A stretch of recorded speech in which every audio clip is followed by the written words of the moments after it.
Aquí inicia Contigo Siempre, un espacio cívico y democrático que promueve la participación ciudadana y la rendición de cuentas, fiel a la responsabilidad social que nos caracteriza como medio de comunicación. Contigo siempre, contigo siempre, contigo siempre. Bien, buenos días, buenas tardes y buenas noches, queridos oyentes, televidentes e internautas que nos siguen desde diferentes lugares del mundo a través de los diferentes medios de comunicación que conforman la red de medios aliados al desarrollo de Manabí y la Patria. Esto es Contigo Siempre en su edición 317, el programa de Carlos Berman Reina, el asambleísta de los manavitas, quien cumple esta misma cantidad de semanas, 317, rindiendo cuentas y activando espacios de participación ciudadana y analizando también la coyuntura económica, social, política del país. El día de hoy hablaremos de economía eminentemente, el impacto, la incidencia que tiene la actividad pesquera en la economía de Manabí y del país, claro está, siendo Manabí más relevante en cuanto a la producción pesquera industrial en nuestro país. Gracias a la red de medios de comunicación por permitirnos llegar a ustedes. Tenemos a Contigo Siempre Radio.com, que es nuestra matriz, a Radio La Voz de Manta, Radio La Voz del Sur en Jipijapa, Radio FB La Elegante de Bahía, Radio Huancavilca de Guayaquil, Radio Marejada de Manta, Radio Ovación de Machala, Radio Rumba Manavita y Radio Jamavisión. En vivo y en directo por televisión Manavita nos pueden seguir, así como en el reprise los domingos de 6 a 7 de la noche, y en nuestras redes sociales, @BermanEresTú en Twitter y @CarlosBermanReina en Facebook, además de los diferentes canales multimedia que se suman a este enlace de Contigo Siempre, edición 317. Carlos Berman, nuestros invitados especiales el día de hoy para analizar con usted la temática de la incidencia del sector pesquero industrial manavita. Buenos días a todos los ciudadanos manavitas, ecuatorianos del mundo entero que nos sigue a través de tu programa Contigo Siempre, edición 317, es decir, 317 semanas consecutivas de una permanente rendición de cuentas, de una permanente agenda territorial, informando. Para nosotros el informar es parte de nuestro accionar como representante de nuestra querida provincia y como representante del Ecuador. Hoy día nos acompañan tres distinguidos invitados: el abogado Ricardo Herrera Miranda, vicepresidente del directorio de la Cámara de Industriales Procesadores de Atún del Ecuador.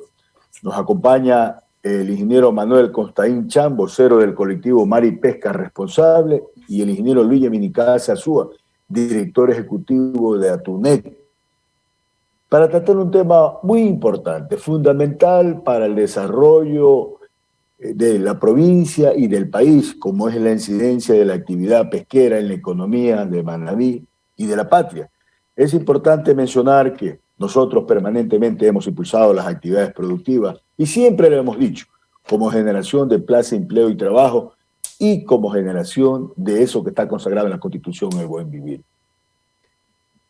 Por lo tanto, creo que es importante empezar a tratar este tema con tres importantes invitados, como lo has mencionado. Durante más de 6 años que he tenido el honor y el orgullo de representar a la provincia y el país, en este espacio me ha permitido poder destacar mis competencias constitucionales y legales, como es el de rendir cuenta de nuestro trabajo. He procurado también aportar positivamente al desarrollo de la provincia, defendiendo sus capacidades, sus potencialidades y reclamar la atención de los gobiernos de turno. En ese sentido siempre hemos destacado las capacidades productivas de Manabí y impulsado su difusión, su fortalecimiento y su defensa. Hoy, dentro de esta gama de actividades productivas, queremos destacar la actividad pesquera en toda su cadena productiva, por la importancia, por la incidencia que tiene el contexto económico productivo de Manabí y del Ecuador, y reiteramos como generación de plaza, de empleo y trabajo que tanto representa. Actividad que he defendido siempre. Recordemos que cuando el gobierno habló de la posibilidad de eliminar el Ministerio de Agricultura y Pesca, dimos nuestra voz de alerta. Lo pronunciamos dentro del Pleno de la Asamblea Nacional y mantuvimos reuniones de trabajo. inclusive en el Palacio de Gobierno, donde les damos una propuesta nuestra. ¿Cómo era posible que una actividad que representaba a dos de los tres sectores productivos más importantes del Ecuador, como era la pesca en toda su cadena y el sector acuícola? Otra muestra de nuestro apoyo fue el impulso que le dimos a la ley, que se venía trabajando de hace tiempo, que había 4 proyectos de ley represados al interior de la Asamblea y al interior de la Comisión de Soberanía Alimentaria, de Desarrollo Agropecuario, Agricultura y Pesca. Y fue necesario exigir y lo que se venía dando. Por eso que la sanción que nos impuso la Comunidad Económica Europea, nuestro principal socio comercial en materia acuícola y de manera especial en materia pesquera, el Ejecutivo envió un documento. Hicimos un trabajo de los 4 proyectos que reposaban en la comisión, más el que mandó el Ejecutivo, para mejorar los textos, para mejorar y fortalecer en toda la cadena productiva de lo que significa el sector acuícola. Así es, y lo conocen todo el sector acuícola y de manera especial nuestros 3 invitados, Ricardo, Luigi y Manuel, saben la permanente vocación que hemos tenido en defender este interés. Y por supuesto que tenemos que defender a un sector que representa más o menos alrededor de entre 1.400 y 1.500 millones anuales, que es generador no solamente de empleo y trabajo, que permite equilibrar la balanza de pago comercial.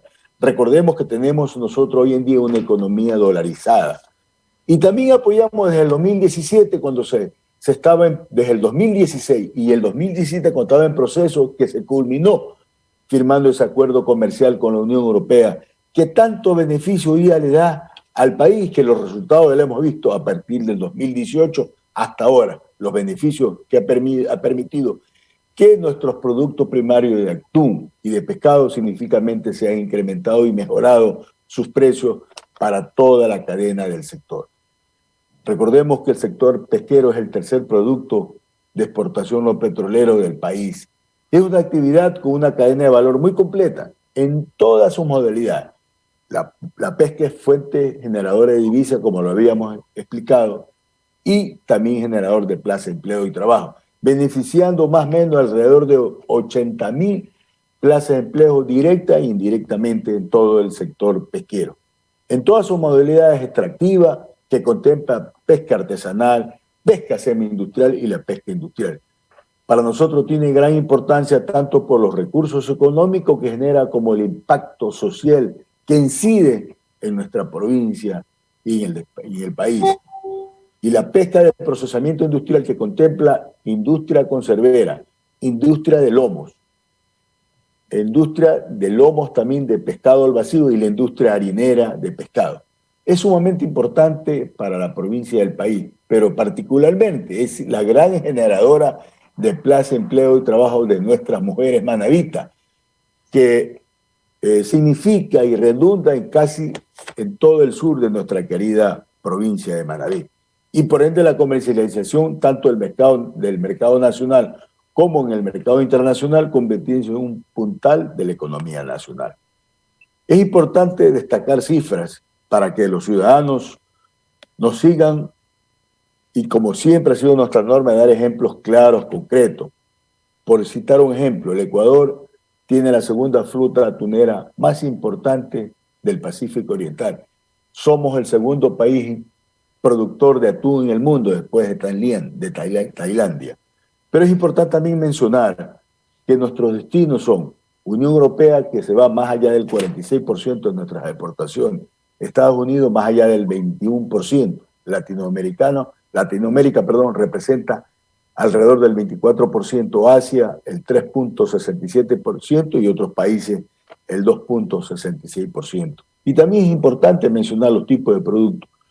Lomos y conserva de atún, que representa casi el 70%, otras conserva de pescado el 5.23%, harina de pescado el 4.12%, pescado congelado el 6.63%, filetes de pescado el 5.68%, pescado fresco el 8.52% y aceite de pescado el 0.4%. Por lo tanto, este sector, tan importante para la alimentación y para la soberanía alimentaria. Y tenemos que destacar que ya lo demostramos en esta pandemia, cuando nuestros pescadores fueron parte de esa soberanía alimentaria y de poder atender a todos nuestros hermanos ecuatorianos. Y en muchos casos regresamos a esa actividad comercial denominada trueque, cuando comercializamos nuestros pescadores con productos agrícolas de otras provincias y de otros sectores del país.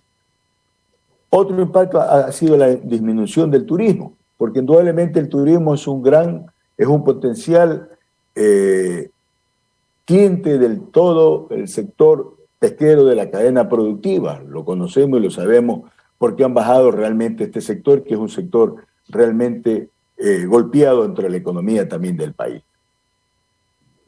Luego de lo cual nosotros, al interior de la Asamblea Nacional, propusimos un respaldo y fue aprobado en forma unánime por la Comisión, respaldando al sector que había demostrado su preocupación al mismo tiempo, pidiendo que la institucionalidad en materia de su competencia se realicen los estudios pertinentes. Es decir, cuando habían voces, que lo conoceremos más tarde en este mismo programa, de ampliar la Reserva Marina de Galápagos, nosotros enseguida, fiel a nuestro compromiso, fiel a lo que se debe hacer en el país, ponderar y proteger al sector productivo y reiterando generador de plaza, empleo y trabajo, mantuvimos una resolución que en la segunda parte de nuestro bloque lo vamos a topar, que es respaldar en toda la extensión y en toda la cadena productiva del sector pesquero.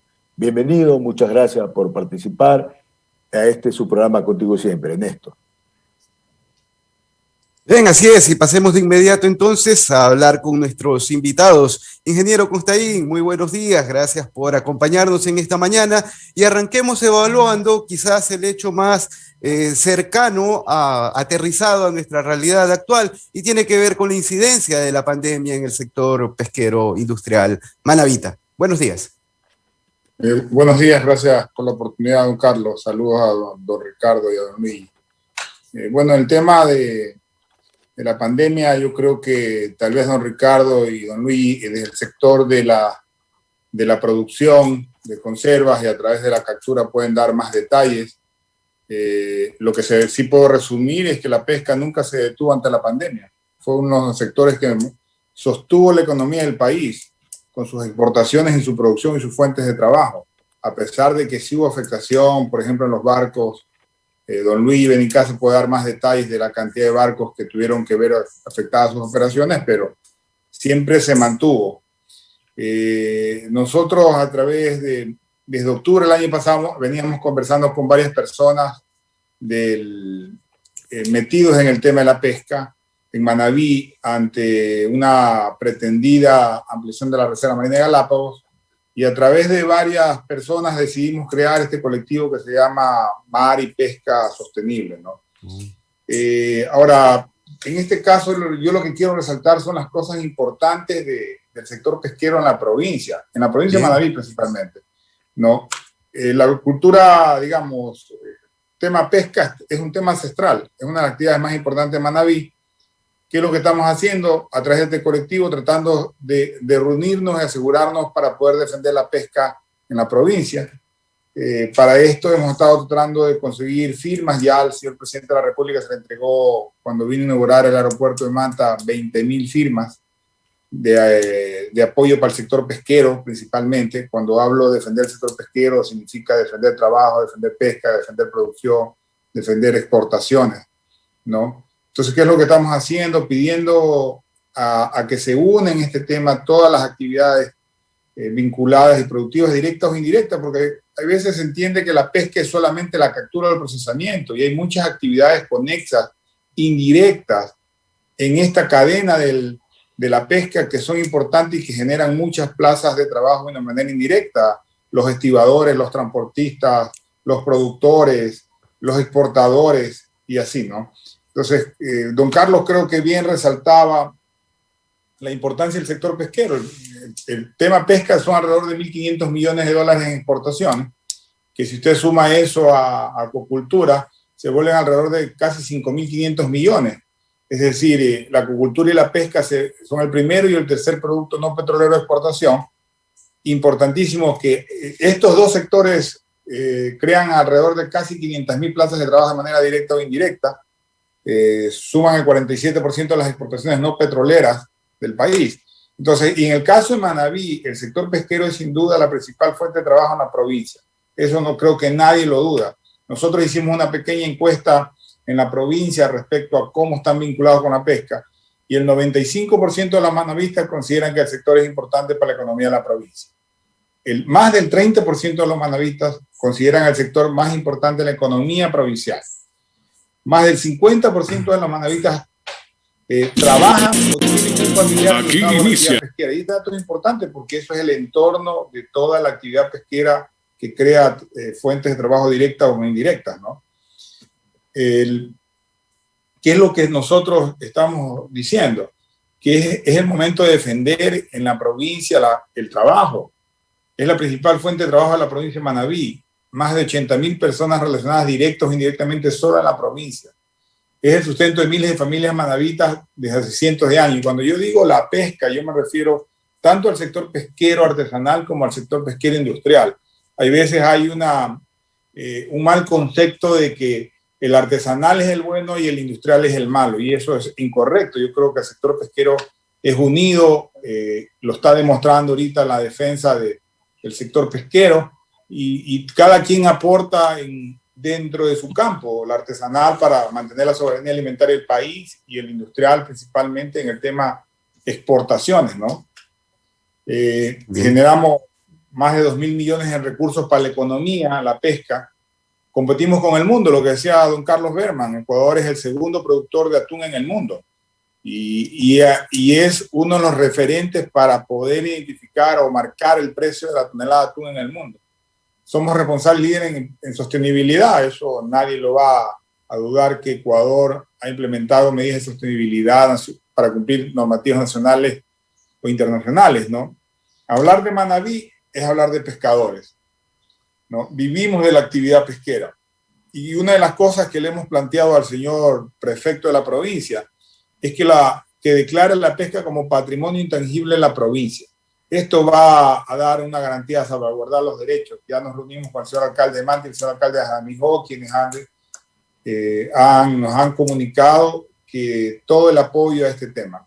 Ahora, por supuesto, no hay amenazas en el sector. Lo que decía don Carlos, la desaparición del Ministerio de Agricultura y Pesca, sí, dos de los productos no petroleros más importantes de exportación no tienen un ministerio. La falta de institucionalidad se nota, porque a veces no hay con quién hablar de manera directa en el ministerio. Hacer un ministerio muy grande que abarca muchos temas es más complicado, y esto está ligado. Ecuador debe tener una política pesquera pública. Esto para que no esté en función de quién es el funcionario de turno, sino que sea una política. Anteriormente posiblemente no se hacía la política pesquera porque teníamos una ley caduca de hace más de 50 años, pero ya existe. El año pasado la Asamblea aprobó la Ley Orgánica del Desarrollo de Agricultura y Pesca, y yo creo que es el momento de pensar en hacer la política pesquera pública del Ecuador, como lo tiene Perú y Colombia, vecinos. No, la falta de un buque de investigación, siempre lo estamos diciendo, a veces los sectores, principalmente el artesanal, tienen incertidumbre cuándo van a hacer las vedas, y las vedas se necesita hacer estudio científico, y para eso se necesita un buque, que no lo hay porque el Instituto de Investigación Público, que es el IPIAC, no tiene recursos. Y también lo que hemos estado hablando, que creo que tal vez don Luis Benincasa puede dar más detalles, de la ampliación de la Reserva Marina de Galápagos. Quieren ampliar de 40 millas a 200 millas, es decir, quieren ampliar de 133.000 kilómetros a más de 400.000 kilómetros cuadrados de área, y eso afecta directamente al sector pesquero y por supuesto directamente a Manabí. No, yo no estoy diciendo que afecta a la pesca, afecta a Manabí, porque la pesca en Manabí es producción, trabajo, empleo, exportaciones. Entonces, eso es lo que hay que defender. Defender la pesca es defender Manabí. Y hay y otra de las cosas que ha pasado es que a veces se toman decisiones en lugares donde no están, a veces se toman decisiones desde la capital de la República sin saber la realidad del sector pesquero, cómo es en cada provincia, ¿no? Y el problema es la inseguridad marítima, que también hay que combatirlo, porque es un tema principalmente del sector pesquero artesanal, donde tienen muchos robos de motores, lanchas, de pesca en alta mar, ¿no? Eso era un poco resumir cuál es el concepto de lo que estamos trabajando en este colectivo y pedir el apoyo de la comunidad manabita de todos niveles, artesanal, industrial, producción, que se unan a este tema, porque, repito, nosotros no estamos defendiendo a ningún sector, sino que estamos defendiendo el empleo, la producción, el trabajo que genera para Manabí. Bien, clarísima su explicación, ingeniero Constaín. Muchísimas gracias. Y este último eje que usted mencionó sobre las amenazas al sector pesquero industrial lo abordaremos como segundo eje un poco más adelante. Ingeniero Benincasa, hablemos entonces en contexto de lo que son las cifras de la actividad pesquera industrial de Manabí y cuánto impactó la pandemia, si bien es cierto es un sector que no paró. Buenos días, ingeniero Benincasa. ¿Me escucha? Días. Sí, buenos días, Carlos. Ahora sí.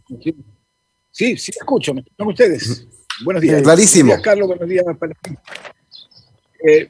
Le pasé una pequeña presentación. No sé si la van a colocar ustedes o quieren que Sí, yo... ahí está. Estamos ahí está. aquí listos.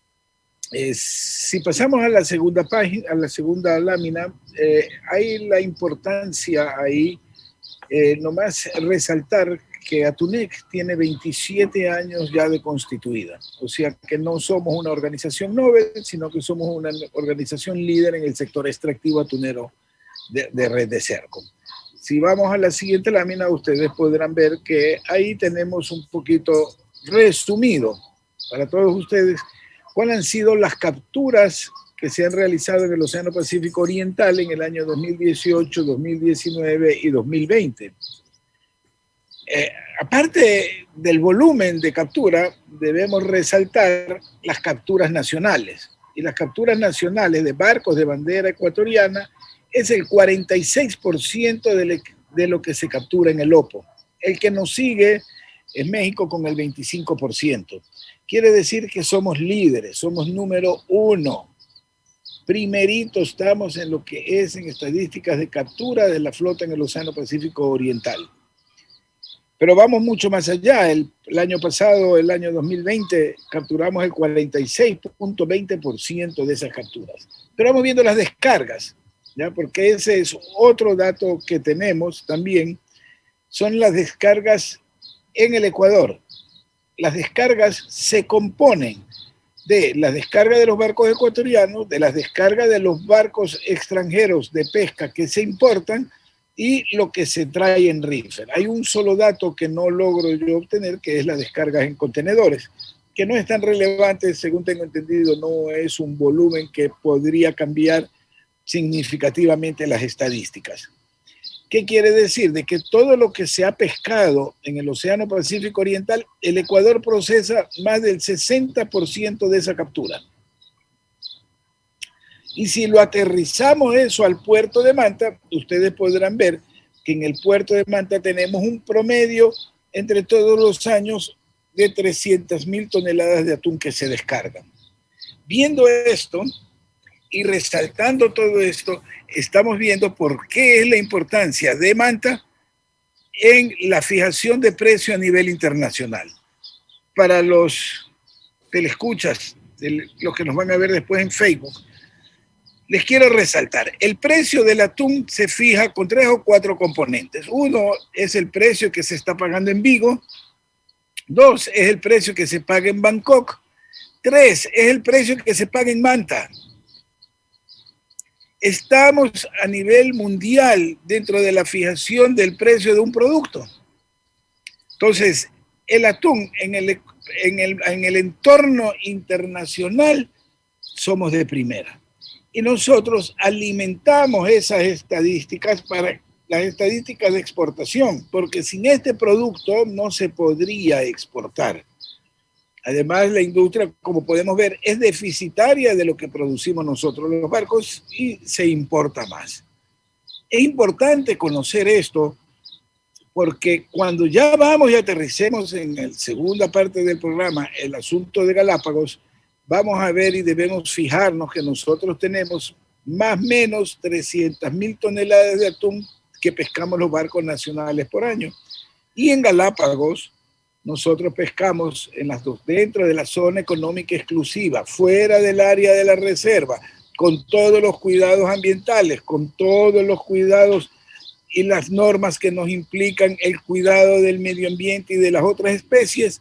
Nosotros pescamos 99.000 toneladas de atún. Quiere decir que estaríamos hablando casi del 30% de las capturas totales de la flota ecuatoriana. Pero también hay otro dato interesante.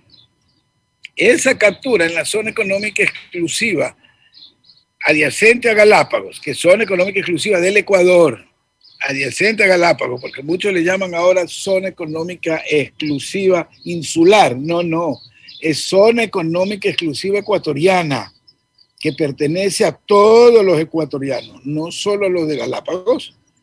Cuando nosotros vemos esto de aquí, nosotros vamos a ver que más del 90 y pico % de la pesca de atún en red de cerco en aguas ecuatorianas, si nos expulsan de esa área con una reserva marina, el Ecuador en sus aguas tendría casi 0 capturas. Esa es la realidad. ¿Y a quién van a afectar después? Es a la flota mediana y pequeña. Me gustaría ir a la siguiente lámina porque eso también le va a dar una visión en conjunto a todo esto. Nos quieren expulsar de un área más cerca a nuestro territorio ecuatoriano. Por normas internacionales ya no podemos llevar combustible en las cubas, entonces se han reducido la capacidad de combustible y de autonomía. Y vemos que el aumento del precio del combustible desde el 5 de mayo del año pasado a la fecha es del 47%. Y todos los meses, el día 11 está permanentemente subiendo el 3% más. Pero no el 3% del 0,86, sino el 3% del nuevo precio. Entonces realmente no está subiendo el 3%, está subiendo mucho más. Entonces nosotros calculamos más o menos que en el próximo mes, el 11 de abril, tendríamos ya sobre el 51-52% de aumento. Entonces nos expulsan, nos encarecen el combustible. ¿Y a dónde vamos a ir? Y con menos combustible en los barcos. Entonces sí es una cuestión que nos preocupa sobremanera, porque si hay menos pesca, va a haber menos producción en la fábrica, y si hay menos producción, va a afectar el empleo. Carlos, que es un economista brillante y que nos ha ayudado en todo lo que él ha mencionado y muchas otras cosas más, que ha tenido la amabilidad de no mencionarlas, por ejemplo, cuando hubo el problema en la asamblea para el aumento de 40 a 80 millas, ¿ya? Fue uno de los artífices de que nos ayudó permanentemente en las distintas comisiones y está alerta apoyando permanentemente al sector pesquero atunero ecuatoriano, porque ya no es solo de Manabí, sino es ecuatoriano. Y eso quiero hacerle público un agradecimiento. Ha estado siempre a las órdenes y ha estado siempre trabajando en conjunto con nosotros. Y debo decirlo, el único asambleísta que se ha acercado a nuestro gremio y que ha estado permanentemente con nosotros en esta lucha.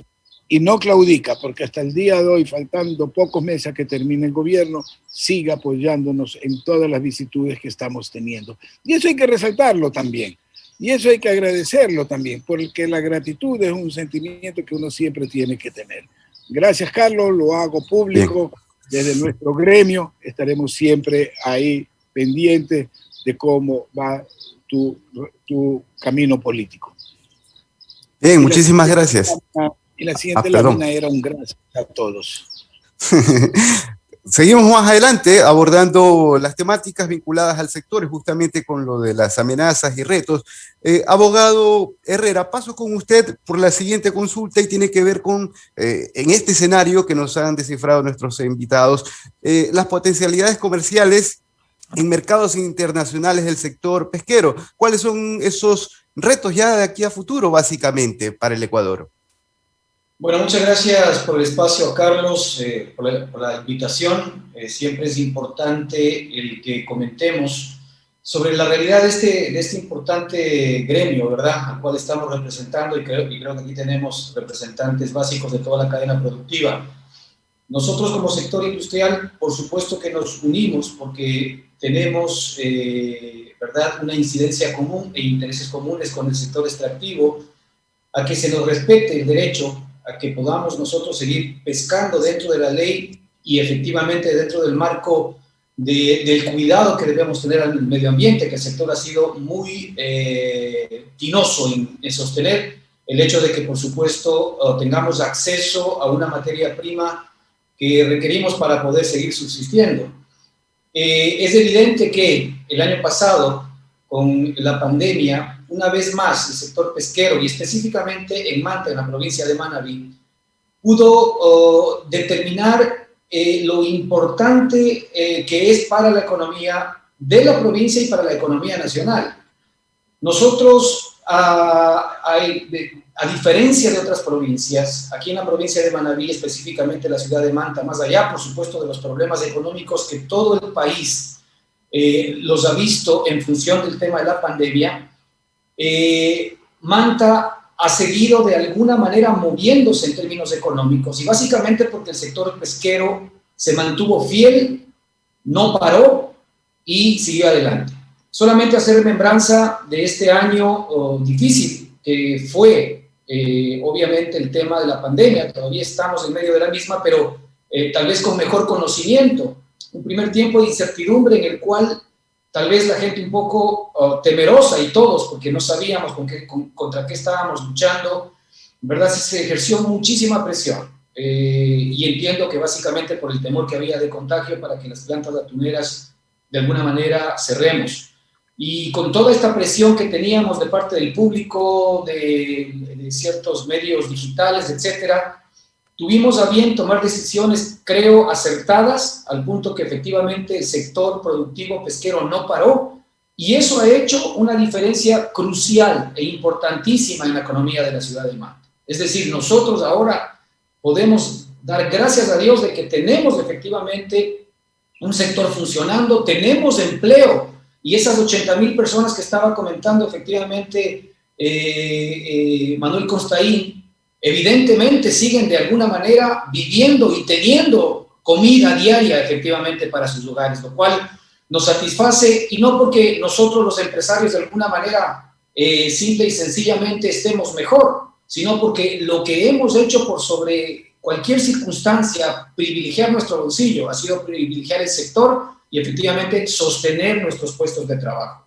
Después tuvimos efectivamente de este tiempo de incertidumbre un acomodamiento a acciones preventivas que permitió el que efectivamente entremos a trabajar muy fuertemente en mayores protocolos de bioseguridad, adaptándonos a la situación de coronavirus, y hoy efectivamente nos encontramos en una mejor estabilidad de la que teníamos el año pasado. Esto también nos pasó un poco de factura, y simple y sencillamente para recapitular la realidad de lo que sucedió en términos económicos del año anterior.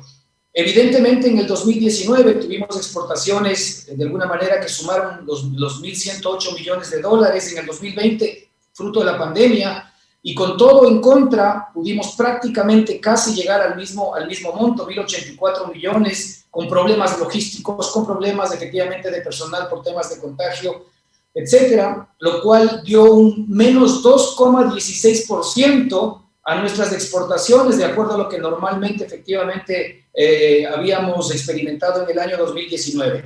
Y apenas tuvimos, ¿verdad?, una baja en mano de obra de un 8%, pero no necesariamente por despido o mucho menos, sino básicamente por este grave problema de rotación que las fábricas comenzamos a sentir fruto del tema de la pandemia. Las organizaciones industriales tuvimos que acomodarnos a costos muchísimo más elevados. Tuvimos que efectivamente duplicar, si cabe el término, ¿no es cierto?, nuestros turnos en función de poder seguir exportando y produciendo las cantidades que de alguna manera estábamos nosotros experimentando en un solo turno. Muchas tuvimos que ir a dos, con todos los costes consecuentes que aquello significó. Entonces, creemos que, primero, hay que resaltar, el sector industrial, ¿verdad?, pudo responder de una manera clara, eficaz, a una situación absolutamente complicada, y lo que ha hecho es pasar una factura muy positiva a la ciudad de Manta. Y ahí comparto con Manuel Constaín y comparto con Luigi el hecho de que se debe defender la pesquería en la provincia de Manabí como un patrimonio provincial, y hay que defenderlo efectivamente a rajatabla. Y funcionarios, como el caso de Carlos, que por supuesto ha sido siempre alguien que ha estado detrás buscando cómo poder ayudar al sector, y otros funcionarios que han sido sensibles, ¿verdad? Es necesario que hagamos un frente común en la provincia de Manabí, independientemente de los gobiernos de turno que podamos tener, porque esto se trata de economía, se trata de empleo, se trata de sostener efectivamente, ¿verdad?, ese ingreso diario a nuestras familias. El futuro para nosotros sigue siendo importante, a la pregunta de Néstor. El futuro sigue siendo importante. ¿Por qué? Porque evidentemente nosotros como industria somos una industria absolutamente madura, una industria que va a seguir generando empleo y la medida en que nos dejen generar empleo. Y para esto es absolutamente necesario, y nos hemos de alguna manera cansado de hablar con las autoridades en algún momento determinado, que efectivamente el sector tiene un problema grave de estructura de costos, ¿verdad? Y esta estructura de costes pasa básicamente porque no somos competitivos en términos industriales, no somos competitivos en términos de coste, no somos productivos en términos de insumos, ¿verdad?, que nos permiten de alguna manera, que nos permitan competir de alguna manera eficazmente contra nuestros mercados, ¿verdad?, con los cuales estamos compitiendo, como los asiáticos, por ejemplo. Los asiáticos, ¿verdad?, están con costos productivos que están por debajo del 30% de nuestra propia capacidad, y en momentos somos incapaces de poder efectivamente competir en los mercados internacionales. Nosotros requerimos que se nos mire un objetivo especial, y que es el costo financiero. Para nosotros es un costo financiero demasiado alto el que estamos manejando en el país, y hemos permanentemente y continuamente solicitado a las autoridades de turno el que nosotros deberíamos tener un trato especial. ¿Por qué? Porque la rentabilidad del sector empresarial está, ¿verdad?, en caída. Si nosotros estamos llegando a un promedio de un 0.8% anual, ya podemos sentirnos contentos, lo cual efectivamente nos pone al filo de la navaja y pone en riesgo, ¿verdad?, miles, ¿verdad?, y cientos de personas, de organizaciones que están dependiendo directamente del encadenamiento productivo. El acceso a mercados, que es otro tema que, por supuesto, de alguna manera, más allá de los errores y de los aciertos que haya podido tener este gobierno, por lo menos hemos visto un acercamiento un poco más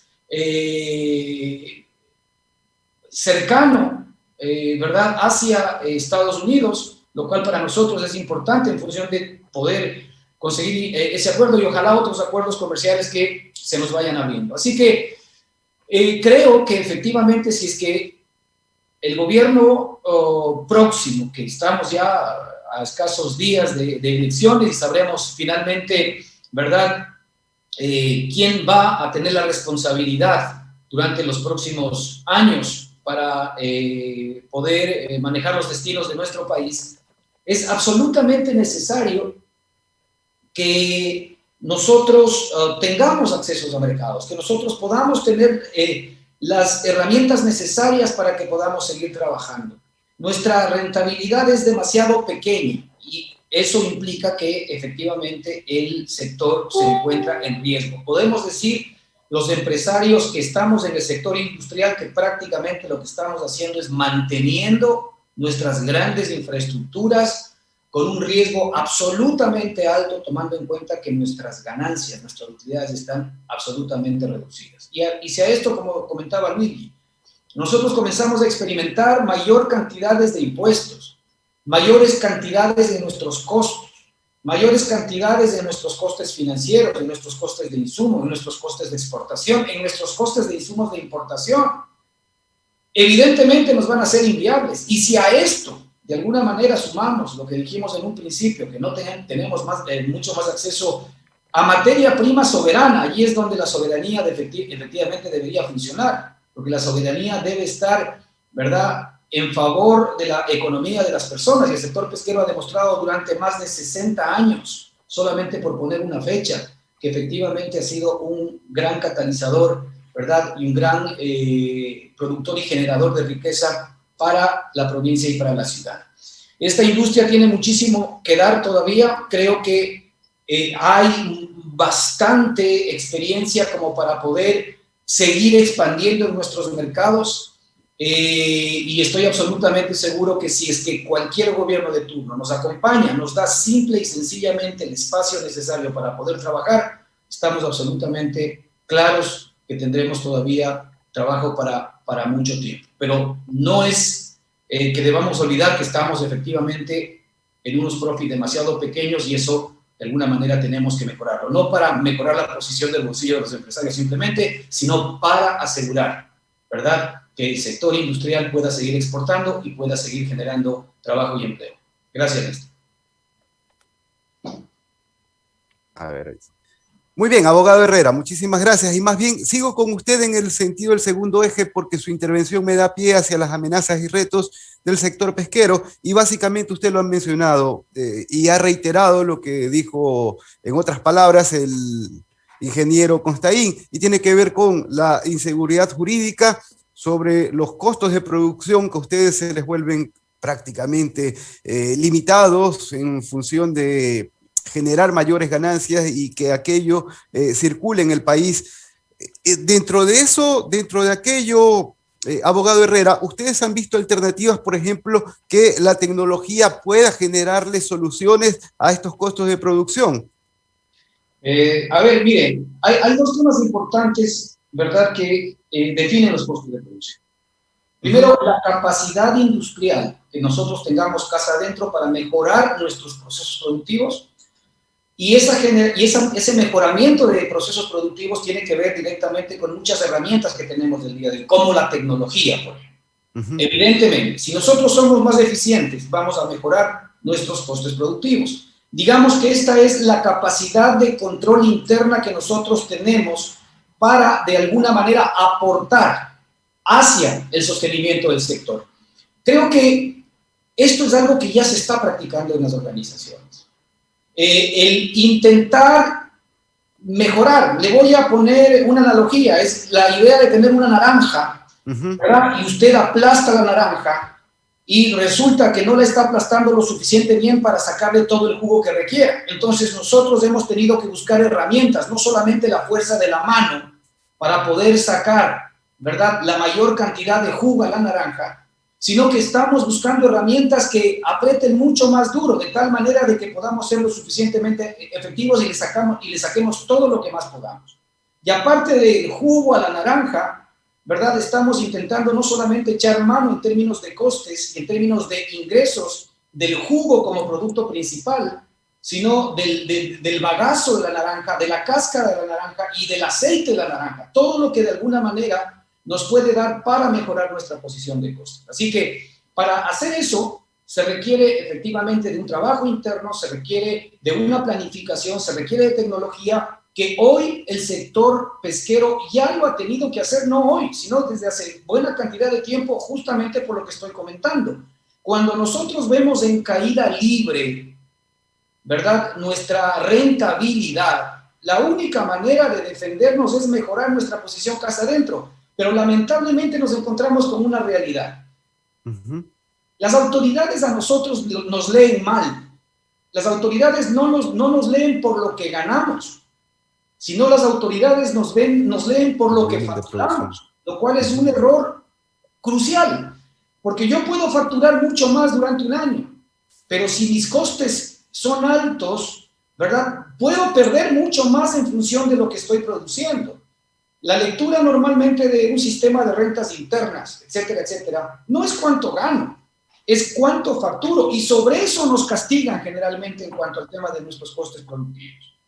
Entonces, la segunda parte de nuestros costes productivos son endógenos, que no tienen que ver con nosotros, tienen que ver con las decisiones que toman los gobiernos, tienen que ver con los costes de materia prima que por supuesto tienen una aplicación, ¿verdad?, que va con el sistema de oferta y demanda, con el cual tampoco nosotros podemos hacer mucho más. Pero efectivamente, en lo que ya no podemos nosotros manejar, que tiene que manejar el Estado. Por ejemplo, si nosotros estamos hablando aquí de industrias primarias, que en el Ecuador no las tenemos, ¿verdad? En el gobierno de Rafael Correa se habló en un momento determinado de estas industrias primarias, que lo que pretendían es que nosotros no importemos hierro, no importemos hojalata, que nosotros no importemos bobinas de papel, ¿verdad? Sino que nosotros seamos capaces de generar aquí, con nuestros propios recursos naturales, el hierro, la hojalata, el papel, de tal manera de que esa sea la materia prima que alimenta a la industria primaria que nos alimenta a nosotros y podamos bajar de una manera importante nuestros costes productivos. ¿Y qué pasó con aquello? Eso no sucedió. Eso evidentemente quedó un poco en una idea y no llegó lamentablemente a manejar. Es un tema coyuntural porque por ejemplo, los tailandeses, que son una ¿verdad?, clara amenaza para nosotros en cuanto a los mercados. Usted va a una fábrica en Tailandia y no tenemos que ir muy lejos, inclusive aquí al lado en Perú. Usted va a una fábrica de conservas en Perú, en Tailandia, usted, ¿verdad?, se va a dar cuenta que allí se fabrica desde la lata. En la propia fábrica usted tiene un encadenamiento productivo en donde fabrica la lata, en donde fabrica el cartón. Entonces sus costos comienzan de alguna manera sensiblemente a bajar, solamente por ponerle efectivamente un ejemplo, ¿no? Entonces se requiere de dos actores principales para esa mejoría de costos: que el gobierno sea sensible, que el gobierno entienda efectivamente el potencial que tiene una industria atunera que da trabajo a muchísima gente, y a veces no es un tema de subvencionar la industria atunera, porque por ejemplo cuando estamos hablando del tema diésel, aquí no es una subvención, ¿verdad?, a la flota atunera, aquí básicamente es un respiro que se le da a todo un encadenamiento productivo del cual dependen muchísimas y miles de personas. Fíjese lo que significa normalmente el tema de las ayudas que los gobiernos dan a las personas, ¿verdad?, que son vulnerables, con lo cual, por supuesto, una vez que está bien focalizado, estamos de acuerdo. Pues lo mismo pasa en el sector industrial. Es decir, hay momentos en que nosotros necesitamos que el gobierno nos dé una mano para que bajo esa figura nosotros podamos seguir manteniendo el encadenamiento. Y no es un regalo. Lo que sucede es que estamos nosotros sosteniendo trabajo para muchísima gente. En temas exógenos, por ejemplo, ahora, hasta que nosotros tengamos una mejora en la estructura de costos productivos, tenemos el famoso drawback, que ahora es ley. Nosotros no queremos un drawback necesariamente que se nos regale, porque el drawback lo que va a hacer de alguna manera es dar oxígeno a un sector que se va ahogando justamente por el tema financiamiento. La ley de drawback salió en este año, pero sin embargo hay un grave problema. No tiene aplicabilidad porque no existe un reglamento. Entonces, si no existe un reglamento, ¿de qué sirve el que nosotros tengamos una ley que es letra muerta para el sector y que finalmente no le está dando ningún tipo de ayuda? Así que creo que se puede trabajar para mejorar la posición de costes. El sector ha hecho su mejor esfuerzo para exprimir la naranja, pero hay un momento, mi estimado Néstor, en que usted ya exprimió la naranja, en que usted ya se comió el bagazo, en que usted efectivamente vendió la cáscara, en que usted vendió el aceite. Por Dios, cuando estamos mirando nosotros que mejoramos nuestra posición de ventas por estos temas, no necesariamente nuestra posición de rentabilidad, inmediatamente experimentamos mayores impuestos o experimentamos más altos y eso nos pone en una posición totalmente complicada. Así que hay que leer bien el sector. El sector tiene que ser bien leído. El sector no tiene que ser vendido simple y sencillamente por lo que factura, sino por lo que gana. Porque si es que el sector no está ganando para sostenerse, pues tendremos un sector que se puede fracturar y que mañana puede traer problemas a la economía de la provincia de Manabí. Bien, entendía su postura y sus ideas bastante claras, abogado Herrera. Ingeniero Benincasa, retomemos un detalle con usted y tiene que ver justamente con las amenazas para el sector. Ahora, no es menos cierto que el mundo está tendiendo hacia una economía más azul, es decir, un consumo de calidad, pero con sostenibilidad. Y en este sentido, algunas posiciones encontradas con respecto a la ampliación de la Reserva Marina de Galápagos. Nosotros nunca nos hemos opuesto y somos los fervientes creyentes en la sostenibilidad. Y le explico por qué. Porque uno no compra un barco para 2 o 3 años de pesca. Uno compra un barco para podérselo dar a sus próximas generaciones como un negocio rentable. Y para que sea un negocio rentable, nosotros mismos tenemos que cuidar que la gallina de los huevos no se nos muera. Entonces, eso es la sostenibilidad. Por eso siempre hablamos del rendimiento máximo sostenible. Esto es como cuando usted tiene un hato ganadero y usted quiere mantener siempre el mismo stock de vacas, toretes, etcétera. Usted puede solo vender una porción de eso al año y tiene que ir viendo que se vaya reproduciendo lo mismo para mantenerlo. Lo mismo sucede en el mar. Y por eso nosotros decimos, nosotros tenemos todos los cuidados medioambientales, hablamos de la sostenibilidad, hablamos de la prohibición del lance sobre otras especies. Claro. Tenemos un sinnúmero de prácticas. ¿Y cómo pasan? Sí, ingeniero, perdón allí la consulta, porque quizás allí queda un poco suelto el cómo pasan del dicho al hecho en cuanto a sostenibilidad, que quizás es la base conceptual sobre la cual gira este concepto de ampliación de Reserva Marina de Galápagos. A ver, me parece que tengo una pequeña dificultad en la conexión del ingeniero Benincasa. ¿Me confirman? Hay también un error. Ahí estamos, ingeniero. Se me quedó congelada su señal. Ahora sí, retomamos su señal. Estamos en un error conceptual. Nosotros pescamos un pez, valga la redundancia, que no es endémico de Galápagos. Es un pez que pasa por Galápagos y su población está en todo el Océano Pacífico. O sea, no es que porque usted va a aumentar la Reserva Marina de Galápagos va a aumentar per se el stock de atún. Entonces nosotros lo que sí sostenemos es que las 40 millas actual hay que cuidarla y hay que cuidarla mejor. Hasta el día de hoy no tenemos los resultados, después de 20 y pico de años que se ha hecho la Reserva Marina de Galápagos, no tenemos los resultados de cuáles son los beneficios de esa reserva. Ahora estamos hablando del efecto desborde para el atún, una serie de cosas un poco más complicadas para poder en tan poco tiempo explicarla, sí. En lo cual científicamente no está comprobado, ¿verdad? Además, que nos expulsan a la flota ecuatoriana. Entonces, ¿dónde vamos a ir a pescar? A competir también con todas las otras flotas. Y nuestra mínima ventaja competitiva por cercanía al caladero, con el aumento del combustible, con la disminución de portar combustible, estamos a un tris de desaparecer. Ahora, los televidentes manavitas y mantenses lo conocen muy bien. El barco pesquero es una fábrica con una propela, con una hélice que camina hacia el mar. Y los barcos atuneros, si usted va viendo un poco la historia, han ido emigrando donde el negocio ha sido rentable.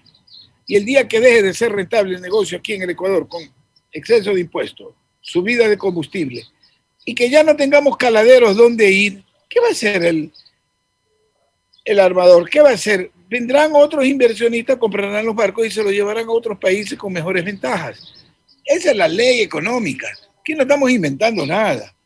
Pero si usted me va a quitar la parcela donde, llegando a la agricultura, donde mejor puedo sembrar, donde tengo los mejores réditos, usted me saca de ahí y me manda que vaya a alquilar un terreno para que siembre en otro lado, me manda a quebrar. Entonces, me dicen que no debemos ser tan drásticos. Es que ya lo vimos con la ampliación, con la generación de la Reserva Marina de Galápagos, todos los barcos de clase 3 y 4, la mayoría desaparecieron. Entonces debemos ver que ya tenemos la experiencia. ¿Por qué aumentó la flota en el Ecuador? Por todos los beneficios que tenía en su momento. Pero hoy, como dice Ricardo Herrera muy acertadamente, tenemos un negocio ya maduro y ese negocio hay que cuidarlo. Hubieran muchísimos países que quisieran tener la flota ecuatoriana con 110 barcos, con el 46% con el 47% de la captura del Océano Pacífico que la hacemos ecuatoriana y la traemos acá. Y generamos a través de ese producto, aparte de nuestro propio encadenamiento productivo, que tenemos todo. Tenemos electrónica, tenemos refrigeración, tenemos fresadoras, soldadores, todo lo que usted encamina en eso. Tenemos las grandes cuadrillas de descarga de pescado y tenemos la industria que requiere nuestro producto. Entonces, ¿qué queremos? ¿Poner en riesgo todo esto? Y mi pregunta es, ¿cuál es el beneficio? ¿Qué es lo que han hecho? Porque el problema de Galápagos no es la pesca, el problema de Galápagos no es el atún. El problema de Galápagos vienen a ser los 300.000 turistas que llegan allá. El problema de Galápagos son 30.000 personas que en la actualidad viven allá. El problema de Galápagos es los desechos que estas personas generan. El problema de Galápagos es que la riqueza de los turistas no se está quedando en Galápagos, sino se está quedando en manos de 4 operadoras turísticas. Ese es el problema de Galápagos. Y al final nosotros estamos viendo que vamos a hacer los cristos para ellos poder vender la reserva con un financiamiento de $1.000 millones, a lo cual también nos oponemos tajantemente. Vender la reserva. ¿Para qué? Para que le den un rédito de $12 millones anuales para cuidar la nueva reserva con toda la reserva. Y poner en riesgo la... A ver si me confirman desde Estudio Central si tenemos una buena recepción de la señal del ingeniero Benincasa. A ver, ahora sí, ingeniero Benincasa, se quedó frisada su imagen ahora mismo en la pantalla. Tenemos un problema allí de conexión con usted, no sé si lo llegamos a arreglar. Y si no, paso con el ingeniero Constant, básicamente para recapitular en este sentido, porque usted hablaba de los efectos negativos de la implementación, de la ampliación de la Reserva Marina de Galápagos hacia la economía manabita y ecuatoriana. Ingeniero Constant. A ver, retomo su señal. Ingeniero Benincasa. Nosotros resaltamos que cumplimos con todos los requerimientos y las mejores prácticas ambientales y de sostenibilidad. Bien, somos perfecto. Una flota altamente regulada. Perfecto. Ingeniero Constain, por favor, su micrófono también para tener su posición respecto a esto y ampliar con usted también el criterio en poco tiempo que nos queden, máximo 5 minutos, sobre el escenario de Ecuador 2021 para el sector pesquero industrial. Mire, sobre el tema de la relación de la ampliación de la Reserva Marina de Galápagos, yo le voy a dar solamente un criterio muy básico. La ampliación la creación o la ampliación de una reserva marina no puede ser una decisión política, sino que tiene que ser una decisión técnica científica, para lo cual se deben preparar los estudios que toman bastante tiempo y los cuales deben ser avalizados por una institución pública ecuatoriana, que en este caso, en el caso de pesca específicamente, es el Instituto Público de Investigación de Agricultura y Pesca, el cual no ha intervenido, entiendo yo, en la elaboración de estos estudios que sustentarían la supuesta ampliación. Entonces yo creo que por ahí hay que alinear bien esos temas, se necesitan estudios. Entonces, y hay un concepto muy básico, las reservas marinas no son mejores cuando son más grandes, sino cuando son más controladas. Y eso, lamentablemente, se ha demostrado que la actual Reserva Marina de Galápagos de 40 millas no tiene los suficientes recursos para control.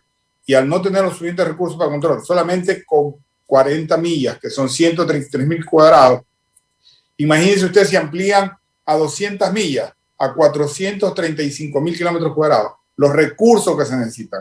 Y ahí es donde aparece la figura del canje de deuda pública, que lo han dicho ministros de Estado, que eso es vender la soberanía del país. Entonces yo creo que ahí hay un tema de análisis que entra a otro entorno que ya es un tema político. Entonces yo creo que como ratificamos en este colectivo, nosotros estamos defendiendo la pesca al ser un tema productivo, y al defender la pesca estamos defendiendo empleo, producción, exportaciones y todo lo que tiene que ver en tema Manabí al ser la línea productiva más importante de la provincia. Yo creo que ahí es donde estamos queriendo unir esfuerzos y personas de todo nivel para tanto el sector pesquero artesanal e industrial, por si acaso. Yo creo que el sector artesanal tiene su importancia en la economía del país, en la soberanía alimentaria, y nosotros estamos conversando con tantos dirigentes del sector artesanal como industrial para que se unan a este colectivo y poder defender este sector productivo importante para el país.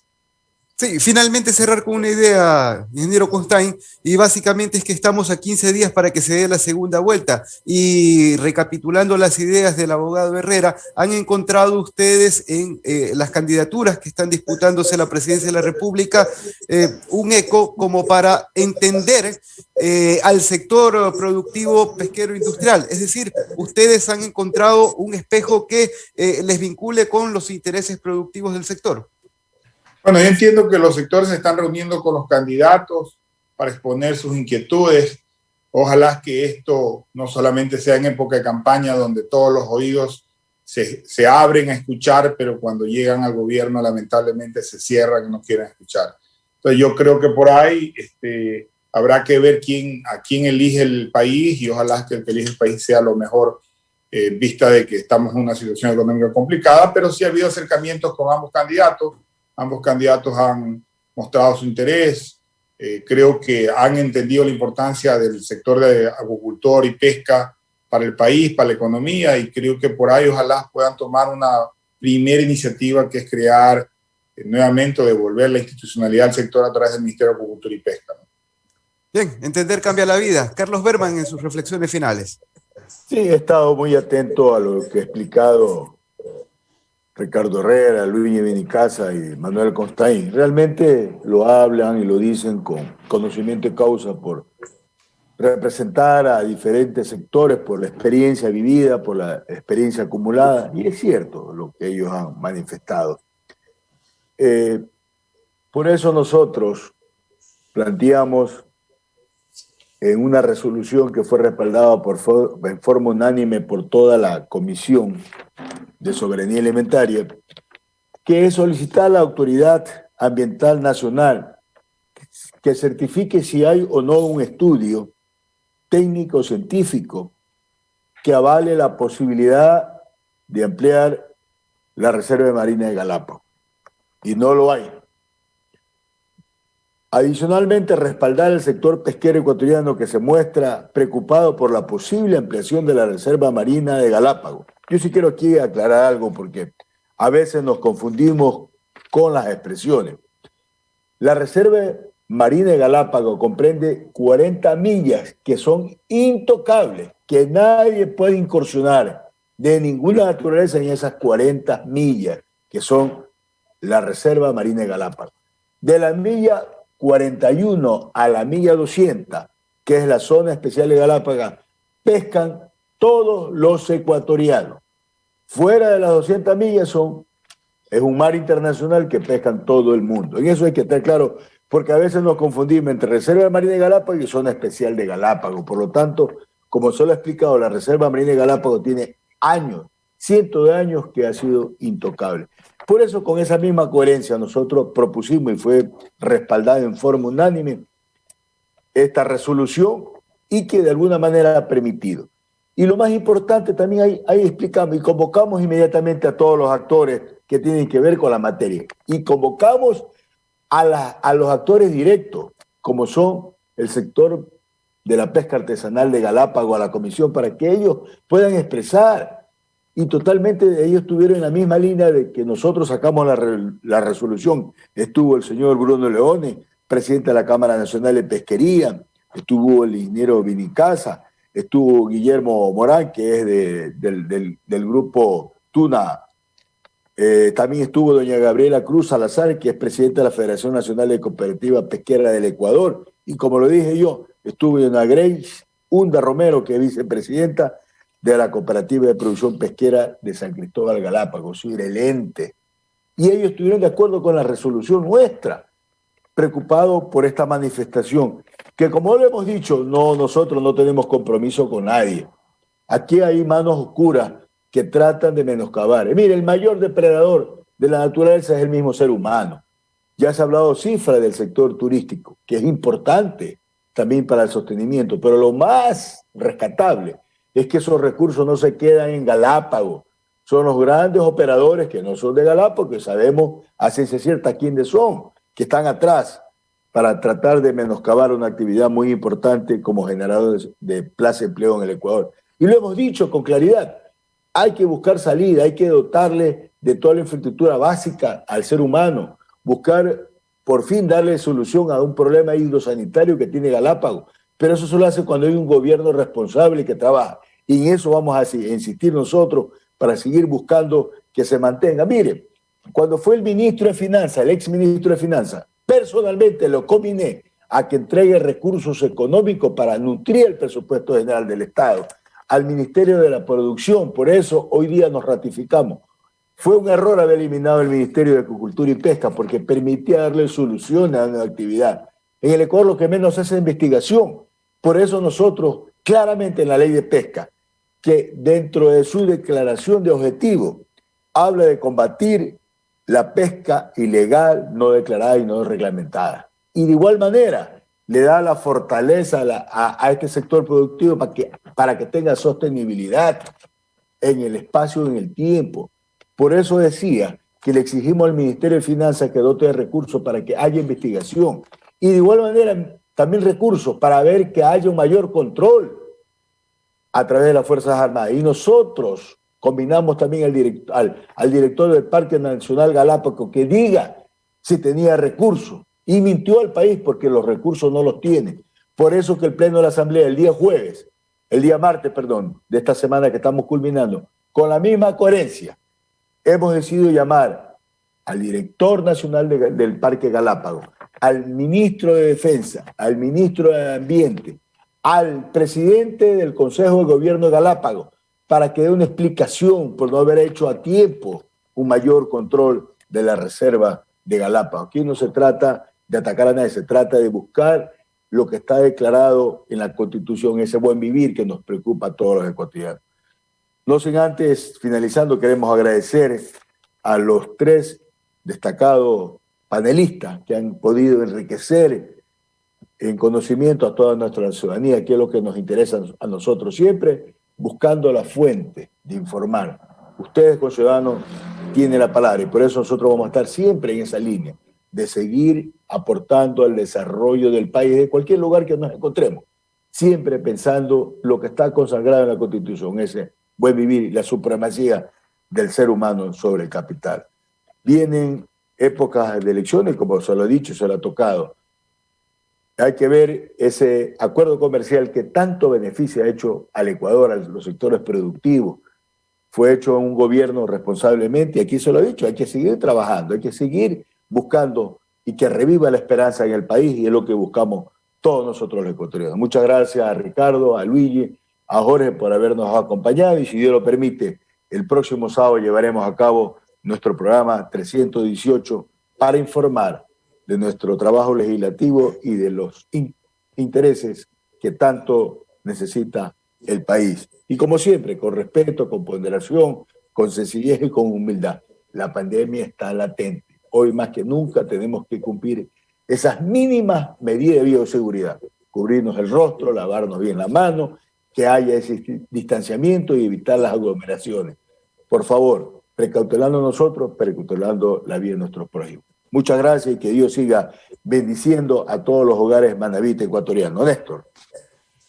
Sí, más bien cerramos entonces esta edición. Volveremos la siguiente semana con 318 programas de Contigo Siempre. Un abrazo fraterno a todos. Gracias a nuestros invitados especiales en esta mañana, al ingeniero Manuel Constaín, el ingeniero Luigi Benincasa y al abogado Ricardo Herrera. Nos despedimos. Gracias. Finaliza Contigo Siempre, el programa de Carlos Bergman, tu asambleísta. Nos volveremos a encontrar el próximo sábado, desde las 8 de la mañana. Contigo Siempre, tu voz en la Asamblea Nacional. Carlos Bergman, tu asambleísta.